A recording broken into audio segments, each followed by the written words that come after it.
I am back. এই কেডা ফিরে এসেছে দেখ দিন জিও। আমি ফিরে এসেছি, তোদের বাপ বিএসএনএল। এই মালটা কবে ফিরে এসেছে? এ তো মরে গেছিল। মানুষের ভালোবাসায় আমি আবার জীবিত হয়েছি তোদের ধ্বংস করবো বলে। এই দূর সবে আমাদের রিচার্জের পয়সাটা বেরিয়েছিলাম, আমরা ভেবেছিলাম যে বাজারে আমাদের মূলবাড়ি চলবে, আর সেই সময় করে মালটা ইন্টিমেট দিচ্ছে। কলিযুগের শেষ সময় যখন কল্কি ভগবানটা আসতি হয়েছে, সেই রামেও তোদের শেষ সময় চলে এসেছে। ওই জন্য আমার আসতি হলো তোদের বিনাশ করার জন্য।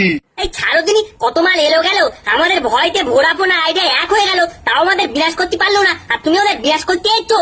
জিও, কনফিডেন্স ভালো, ওভার কনফিডেন্স ভালো না। তুই ভারতবাসী লোকের কাছে গালাগালি শুনতেছিস, সেইটা কি তুই জানিস?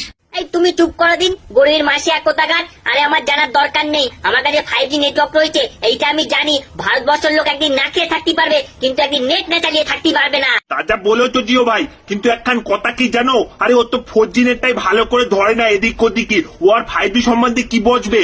ফিরছি।